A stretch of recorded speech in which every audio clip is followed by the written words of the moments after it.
नमस्कार दोस्तों, मैं विवेक अपने YouTube चैनल विवेक जीएस क्लासेज की श्रृंखला में पुनः आपका स्वागत करता हूँ। मैं आज आपके सामने पुनः जीएस का एक महत्वपूर्ण टॉपिक लेकर प्रस्तुत हुआ हूँ। यह टॉपिक है ग्लोब पर या धरातल पर पवनों का विकास एवं प्रभाव। इसमें 2 पॉइंट हमको समझना है कि पवन का विकास क्यों होता है और धरातल पर कितने प्रकार के पवन चलते हैं। तो ध्यान दीजिएगा, सबसे पहले कि पवन किसे कहते हैं। तो धरातल पर एक स्थान से दूसरे स्थान की ओर चलने वाली चलने वाली हवा को ही हम पवन कहते हैं। उल्लेखनीय है कि धरातल पर एक स्थान से दूसरे स्थान पर जो पवन का प्रवाह होता है वह 2 कारणों का प्रतिफल होता है। पिछले क्लास में मैंने इसकी चर्चा की थी। ये कौन से 2 प्रमुख कारण हैं।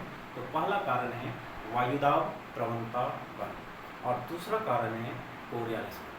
वायुदाब प्रवणता बल के कारण क्या होता है कि पवन एक स्थान से दूसरे स्थान की ओर जाती है, जो पवन की गति को ही बताता है। अगर वायुदाब प्रवणता बल अधिक है तो पवन तीव्र वेग से एक स्थान से दूसरे स्थान की ओर जाएगी, और अगर वायुदाब प्रवणता बल कम है तो पवन धीमी गति से एक स्थान से दूसरे स्थान की ओर जाएगी। लेकिन पवन का एक स्थान से दूसरे स्थान जाना वह वायुदाब प्रवणता बल के ही कारण है। दूसरा महत्वपूर्ण बल है कोरियोलिस बल। ध्यान दीजिएगा, कोरियोलिस बल अपने आप में कोई बल नहीं, यह पृथ्वी की घूर्णन गति के कारण उत्पन्न एक विक्षेप बल है, जिसकी खोज जीजी कोरियोलिस महोदय ने की थी। इसलिए इस बल को कोरियोलिस बल कहा है। इस बल के कारण पवन की गति निर्धारित नहीं होती, अपितु पवन की दिशा निर्धारित होती है कि पवन एक स्थान से दूसरे स्थान की ओर जा रही है तो कौन सी दिशा में विक्षेप होकर जाएगी। और इन्हीं 2 कारणों के कारण धरातल पर 3 प्रकार के पवनों का विकास हुआ है। वे 3 प्रकार के पवन कौन कौन से हैं तो देखिएगा। पहला जो पवन है उसे हम कहते हैं अस्थायी पवन या ग्रहीय पवन या सनातन पवन। दूसरी जो पवन है उसे हम कहते हैं असामयिक या अस्थायी पवन, और तीसरी है स्थानीय पवन। अस्थायी पवन किसे कहते हैं? वे पवन जो पूरे ग्लोब पर अपने नियत अक्षांशों पर सालों भर चलती है। चूंकि ये अपने नियत स्थानों पर सालों भर चलती है, इसीलिए अस्थायी पवन पृथ्वी के पूरे ग्रह पर अपने नियत अक्षांशों में चलती है, इसीलिए इसको ग्रहीय पवन, और कंटिन्यू चलती है, इसीलिए इसको सनातनी पवन कहा है। क्लियर? दूसरी पवन है असामयिक या अस्थायी पवन। वैसी पवन जो कुछ दिन चली, फिर रुक गई, फिर चली, फिर रुक गई, या दिन में चली रात में नहीं चली, रात में चली दिन में नहीं चली, तो वैसी पवन को हम कहते हैं अस्थायी या सामयिक पवन, समय के अनुसार चल रही है। जैसे इसमें एग्जाम्पल हम ले सकते हैं मानसूनी पवन, पर्वतीय समीर, घाटी समीर, समुद्री समीर, स्थलीय समीर, ये इसके प्रमुख उदाहरण हैं। और तीसरा जो पवन है इसको हम कहते हैं स्थानीय पवन। तो स्थानीय पवन से भी बहुत सारे क्वेश्चंस आते हैं, जिसमें चिनूक है, फॉन है, मिस्ट्रल है, काराबुरान है, कई प्रकार की हवाएं हैं। इनसे भी क्वेश्चन अक्सर आता है। जैसे क्वेश्चन पूछ दिया जाता है कि बताइए निम्न में से कौन सी पवन को आइस ईटर यानी बर्फ खाने वाली पवन के नाम से जाना जाता है, तो वह है उत्तरी अमेरिका में प्रवाहित होने वाली पवन चिनूक। तो कई प्रमुख स्थानीय पवन है जो स्थानीय स्तर पर एक स्थान से दूसरे स्थान पर चलते हैं।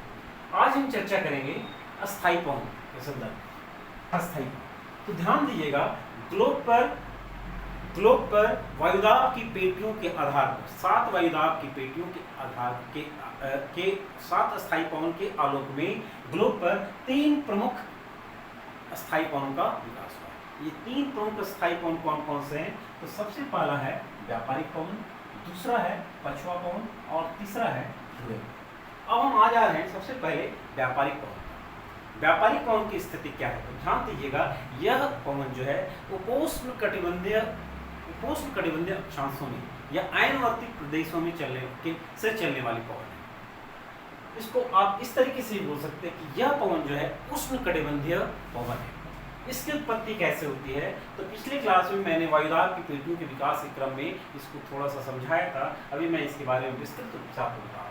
ध्यान दीजिएगा, यह 0 डिग्री से 5 डिग्री का क्षेत्र है जो पृथ्वी के मध्य से होकर गुजरने वाली रेखा है। इसका नाम है भूमध्य रेखा। इस क्षेत्र में सालों भर सूर्य की किरणें बिल्कुल वर्टिकल पड़ती है, जिसके कारण क्या होता है कि हवाएं संवहन तरंगों के रूप में ऊपर उठती है और ऊपर उठकर यह यहाँ गिरती है, इस क्षेत्र में और इस क्षेत्र में। परिणाम स्वरूप क्या होता है कि यहाँ पर तो लो प्रेशर बन गया, लेकिन इस क्षेत्र में हाई प्रेशर की उत्पत्ति होती है। हाई प्रेशर होने से क्या होता है कि अब यहाँ से हवाएं दोनों दिशाओं की इधर भी जाएंगी और इधर भी जाएंगी। तो उपोष्णकटिबंधीय क्षेत्रों से भूमध्य रेखीय निम्न वायुदाब की ओर आने वाली पवन, ध्यान दीजिएगा, उपोष्णकटिबंधीय उच्च वायुदाब से भूमध्य रेखीय निम्न वायुदाब की ओर आने वाली पवन को ही व्यापारिक पवन कहा है। अब इसके बारे में पूछा जा सकता है कि व्यापारिक पवनों की दिशा क्या होती है। तो ध्यान दीजिएगा, इन व्यापारिक पवनों की दिशा उत्तरी गोलार्ध में उत्तर पूर्व से दक्षिण पश्चिम की ओर होती है, जबकि दक्षिणी गोलार्ध में दक्षिण पूर्व से उत्तर पश्चिम की ओर होती है। यहां तक क्लियर है। अब इसके बारे में क्वेश्चन कि इन पवनों को व्यापारिक पवन नाम क्यों दिया गया। तो इसलिए नाम दिया गया क्योंकि ये सालों भर चल रही है। तो इस समय इन क्षेत्रों में जो व्यापारी थे, जो प्राचीन काल में पालित नौका का प्रयोग करते थे, तो वे ये पवने उनको व्यापार करने में काफी मदद करते थे। वे जानते थे कि यहाँ पवन चल रही है और सालों भर चल रही है, और सभी स्थायी पवन में सबसे अधिक अस्थायी और सुदृढ़ है। तो इन पवनों का सहारा लेकर व्यापारी एक स्थान से दूसरे स्थान समुद्र में गमन करते हुए व्यापार करते हैं। तो उन व्यापारियों के द्वारा इस पवन को नाम दे दिया गया व्यापारिक पवन। यहाँ तक क्लियर है। अब यहाँ पर ध्यान दीजिएगा, चूंकि व्यापारिक पवन जो है उनकी उत्पत्ति कहाँ हो रही है, 30 डिग्री से 35 डिग्री अक्षांशों के बीच में। तो जहां पर यह यहाँ से ऊपर उठी हवाएं यहाँ नीचे क्यों गिर रही, क्योंकि इन क्षेत्रों में वायु का अवतलन हो रहा है, और यही क्षेत्र जो है, यह क्षेत्र जो है व्यापारिक पवनों का उत्पत्ति क्षेत्र है। तो यहाँ पर जो हाई प्रेशर की उत्पत्ति होती है, तो यहाँ पर व्यापारिक पवनें जो होती हैं शुष्क होती है, क्या होती है, ड्राई होती है। लेकिन जब यह अपने मार्ग में चलती है, तो मार्ग में समुद्र से वाटर वेपर लेकर यह इस दिशा में आकर वर्षा कराती है। किससे मिलकर वर्षा कराती है, तो जब दोनों गोलार्धों की व्यापारिक हवाएं आपस में आकर इस क्षेत्र में आकर विकसित होती है। कौन सा, इस क्षेत्र को नाम दिया गया है इंटर ट्रॉपिकल कन्वर्जेंस जोन। तो जब यहाँ पर यह आकर मिलती है दोनों गोलार्धों की हवाएं, तो इससे फिर यह वर्षा होती है, और इसी का सपोर्ट लेकर विषुवतीय क्षेत्र में या डोलड्रम के क्षेत्र में विषुवतीय पछुआ पवन का विकास होता है। तो ध्यान दिएगा, व्यापारिक पवन के बारे में बड़ा महत्वपूर्ण तथ्य है। इसकी दिशा क्या होती है, इसकी दिशा जो है उत्तरी गोलार्ध में उत्तर पश्चिम पूर्व से दक्षिण पश्चिम की ओर, और दक्षिणी गोलार्ध में दक्षिण पूर्व से उत्तर पश्चिम की ओर होती है। व्यापारियों द्वारा इस पवन का नाम दिया गया। अपने शुष्क क्षेत्र में यह शुष्क होती है, लेकिन अपनी प्रवाह दिशा में आगे बढ़ते हुए यह आर्द्र हो जाती है, समुद्र से जल लेकर आर्द्र हो जाती है, और इन क्षेत्रों में यह वर्षा करते हैं। अब दूसरी जो महत्वपूर्ण पेटी है, यह व्यापारिक पवन हमारा क्लियर हो गया। दूसरी जो महत्वपूर्ण पवन है स्थायी पवन के रूप में, उसे नाम दिया गया पछुआ पवन। नाम से स्पष्ट है, पछुआ अर्थात पश्चिम से पूर्व दिशा की ओर चलने वाली पवन। इस पवन की क्षेत्र स्थिति क्या है कि जब ये पवनी यहाँ पर वायु का अवतलन हुआ, तो हाई प्रेशर का क्षेत्र बना, तो एक फ्लो इधर हुआ वायु का, जो व्यापारिक पवन के रूप में जाना गया, और दूसरा जो फ्लो हुआ यह इन अक्षांशों से उपध्रुवीय निम्न वायुदाब उपध्रुवीय निम्न वायुदाब क्षेत्र की ओर गया। तो यह पवन जो जारी है, इसी पवन को नाम दिया गया पछुआ पवन। इस पवन की दिशा उत्तरी गोलार्ध में दक्षिण पश्चिम से उत्तर पूर्व की ओर होती है, जबकि दक्षिणी गोलार्ध में यह इस पवन की दिशा उत्तर पश्चिम से दक्षिण पूर्व की ओर होती है। ध्यान दीजिएगा, यह पवन व्यापारिक पवन की अपेक्षा बहुत ज्यादा डेवलप नहीं होती, व्यापारिक पवन की अपेक्षा, लेकिन इसके यह व्यापारिक पवन की तुलना में काफी अधिक प्रचंड होती है। इसकी प्रचंडता का प्रमुख कारण क्या है कि यह इन क्षेत्रों में चलती है जहां पर गर्म और ठंडी हवाओं का भी संगम होता है। जैसे आप देख लीजिए, उत्तरी गोलार्ध में यह ठंडा क्षेत्र है, और यहाँ पर से यह पवन चल रही है, तो यह गर्म क्षेत्र से चल रही है, तो यह गर्म पवन है, यह ठंडी पवन है। तो यहाँ पर जब दोनों हवाएं आपस में मिलती है, तो इस क्षेत्र में एक वाताग्र का निर्माण होता है, फ्रंट का निर्माण होता है। आप समझ लीजिए वाताग्र क्या है। वाताग्र एक संक्रमण क्षेत्र है, जहां पर दो विपरीत स्वभाव की वायु राशियां आकर मिलती है और इनके मिलने के कारण प्रारंभ में यह तो रैखिक होती है, लेकिन धीरे धीरे यह चक्राकार रूप टेढ़ी मेढ़ी हो जाती है, क्योंकि गर्म वायु ठंडी वायु के क्षेत्र में और ठंडी वायु गर्म वायु के क्षेत्र में मिलने का प्रयास करती है। परिणाम स्वरूप इन क्षेत्रों में चक्रवातीय स्थिति उत्पन्न होती है, शीतोष्ण चक्रवातीय स्थिति उत्पन्न होती है। यह पछुआ पवन उत्तरी गोलार्ध की अपेक्षा दक्षिणी गोलार्ध में जो है काफी प्रभावशाली है, बहुत मजबूत तरीके से काफी तीव्र गति से चलती है, जिसके पीछे कारण यह है कि 30 डिग्री से 60 डिग्री अक्षांशों के बीच दक्षिणी गोलार्ध में स्थल का अभाव है। स्थल के अभाव के कारण इस वायु के प्रवाह मार्ग में कोई अवरोध नहीं मिलता, जिसके कारण ये काफी गरजते हुए चल रही है। इसी कारण इस पवन को दक्षिणी गोलार्ध में पछुआ पवन को अलग अलग अक्षांशों पर अलग अलग नाम दिया गया है। जैसे 40 डिग्री दक्षिणी अक्षांश पर इस पवन को नाम दिया गया गरजती चालीसा, 50 डिग्री दक्षिणी अक्षांश पर इस पवन को नाम दिया गया भयंकर पचासा। क्या नाम दिया गया? भयंकर पचासा। और 60 डिग्री दक्षिणी अक्षांश पर इस पवन को नाम दिया गया चिखती साठा। 60 डिग्री पर क्या नाम दिया गया? चिखती साठा। तो अगर आपसे पूछा जाए कि गरजती चालीसा, रोरिंग 40, फ्यूरियस 50, श्रिंकिंग 60 या गरजती चालीसा, भयंकर 50 और चिखती 60 क्या है, तो आप बताएंगे ये दक्षिणी गोलार्ध में अलग अलग अक्षांशों पर चलने वाली पछुआ पवन है। 40 डिग्री पर जो पवन चल रही है उसका नाम गरजती चालीसा, 50 डिग्री पर जो चल रही है उसका नाम भयंकर 50 और 60 डिग्री पर जो चल रही है उसका नाम चिखती 60 है। ध्यान दिए गए इसे क्वेश्चन पूछ दिया है मिलान करने वाले में, एक यूपीएससी में, एक सिविल सर्विसेज में एक क्वेश्चन पूछ दिया है। क्या पूछा आप देखिए क्वेश्चन, 40 डिग्री भयंकर, 50 डिग्री चिखती, 60 डिग्री गरजती। अब इनको मिलाइए कि कहां पर यह गरज रही है, कहां पर भयंकर है और कहां पर चिख रही है। तो आपको इस तरह याद रखना होगा, 40 डिग्री पर गरजती 40, 50 डिग्री पर भयंकर 50 और 60 डिग्री पर चिखती 60। क्लियर है? अब तीसरी जो महत्वपूर्ण पवन है इसे हम नाम दिए ध्रुवीय पवन। इसे नाम दिया गया है ध्रुवीय पवन। ध्यान दीजिएगा, दोनों गोलार्धों में 60 डिग्री से 65 डिग्री और 90 डिग्री के बीच चलने वाले पवन को ही ध्रुवीय पवन के नाम से जाना जाता है। महत्वपूर्ण फैक्ट क्या है कि उपध्रुवीय क्षेत्र जो एक निम्न दाब का क्षेत्र है, तो यहाँ पर वायु पृथ्वी की घूर्णन गति के कारण यहाँ की वायु ऊपर उठकर यहाँ पर उतरी, जिसके कारण यहाँ पर हाई प्रेशर का बेल्ट बना।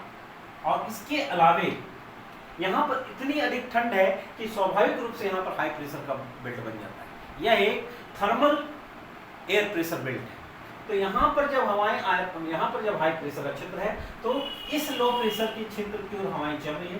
क्योंकि ये हवाएं ध्रुवीय क्षेत्रों से चल रही है, इसलिए इन हवाओं को नाम दिया गया ध्रुवीय पवन। तो ग्लोब पर ये 3 अस्थायी पवन है। कौन कौन? व्यापारिक, पछुआ और ध्रुवीय। अब अगर आपसे पूछा जाए कि बताइए व्यापारिक पवनों की स्थिति कहाँ मिलती है, तो आप बताएंगे उपोष्णकटिबंधीय या उष्णकटिबंधीय क्षेत्रों में। पछुआ पवन की स्थिति कहाँ बनती है, तो आप बताइएगा मध्य अक्षांशीय क्षेत्र में 40 डिग्री से 30 से 35 डिग्री से 60 डिग्री की ओर चलती है। और ध्रुवीय पवनों की स्थिति का या उनका प्रवाह कहाँ होता है, तो आप बताएंगे इनका प्रवाह जो होता है वह 90 डिग्री से उपध्रुवीय क्षेत्रों की ओर होता है, यानी शीतकटिबंधीय क्षेत्र। अब इसमें एक महत्वपूर्ण पॉइंट यह और है कि इन्हीं अस्थायी पवन के आधार पर ग्लोब पर 3 सेल का भी निर्माण हुआ है, जिसके बारे में हम पूर्व में चर्चा कर चुके हैं। वे 3 सेल कौन कौन सी है? तो ध्यान दीजिएगा, व्यापारिक पवन के क्षेत्र में जो सेल बनता है, क्योंकि यहाँ से हवाएं ऊपर उठी, यहाँ गिरी, यहाँ से फिर हवाएं इस तरह चली, फिर यहाँ से गर्म होकर ये ऊपर उठी, तो एक सेल बना। ये दोनों गोलार्धों में है, तो इस सेल को नाम दिया गया है हेडली सेल। क्योंकि इस सेल की खोज या इन हवाओं के संदर्भ में एक विचार का प्रतिपादन सर्वप्रथम हेडली महोदय ने दिया था, इसलिए इस सेल को नाम दिया गया हेडली सेल। तो अगर आपसे पूछा है हेडली सेल की स्थिति कहाँ बनती है, तो आप बताइएगा उपोष्णकटिबंधीय क्षेत्र में। दूसरा, मध्य अक्षांशीय क्षेत्र में पुनः यहाँ की वायु जो है, यहाँ की वायु इधर गई और इधर जाकर फिर यहाँ से यह ऊपर उठी, देखिए इधर वायु जा रही है, यहाँ से पृथ्वी की घूर्णन गति का यहाँ आई, फिर यहाँ से यह इधर चली, तो पुनः एक चक्र बना। यह स्थिति दोनों गोलार्धों में है। तो यहाँ पर जो सेल बनता है, इस सेल का नाम दिया गया फेरल सेल। फेरल महोदय ने सर्वप्रथम इसकी खोज की थी, इसलिए इसका नाम दिया गया फेरल सेल। पछुआ पवन के क्षेत्र में फेरल सेल का निर्माण होता है, व्यापारिक पवन के क्षेत्र में हेडली सेल का निर्माण होता है, और ध्रुवीय पवन के क्षेत्र में ध्रुवीय सेल का निर्माण होता है। तो ये तीन प्रमुख सेल, तीन प्रमुख पवन जो ग्लोब की अस्थायी पवन है। इसके अलावे एक चीज और आप समझ लीजिए कि व्यापारिक पवन के क्षेत्र में जब दोनों गोलार्धों की हवाएं विषुवतीय क्षेत्र में आती है, तो सूर्य की उत्तरायण और दक्षिणायन स्थिति के आधार पर इस क्षेत्र में एक अंतरा उष्णकटिबंधीय क्षेत्र का निर्माण होता है, इंटर ट्रॉपिकल कन्वर्जेंस जोन का निर्माण होता है। यह सूर्य की उत्तरायण और दक्षिणायन की स्थिति पर निर्भर करता है। अगर सूर्य की स्थिति उत्तरायण है तो इसका विकास उत्तरी गोलार्ध में होगा, और इसकी स्थिति अगर दक्षिणायन है, सूर्य की स्थिति दक्षिणायन है, तो इसका विकास दक्षिणी गोलार्ध में। इन क्षेत्रों में इन दोनों हवाओं के मर्ज के कारण, मिलने के कारण इस क्षेत्र में, डोलड्रम के क्षेत्र में एक अन्य पवन चलती है जिसे नाम दिया गया विषुवतीय पछुआ पवन। इस पवन का नाम फ्लोर महोदय के द्वारा दिया गया है और यह डोलड्रम के क्षेत्र में चल रही है। तो यह भी अस्थायी पवन का एक अन्य रूप है, लेकिन महत्वपूर्ण रूप से ग्लोब पर, या अगर आपसे पूछा जाए कितनी पवन मुख्य रूप से चल रही है, तो यह है व्यापारिक पवन, पछुआ पवन और ध्रुव पवन। और इसके आधार पर तीन सेल का निर्माण हो रहा है, हेडली सेल, फेरल सेल और ध्रुवीय सेल। तो यह आपको क्लियर कॉन्सेप्ट क्लियर हो गया होगा इस फिगर से। अब इसके बाद अगली क्लास में हम इस पर चर्चा करेंगे, वह सब है असामयिक पवन और स्थानीय पवन। ठीक है, थैंक यू।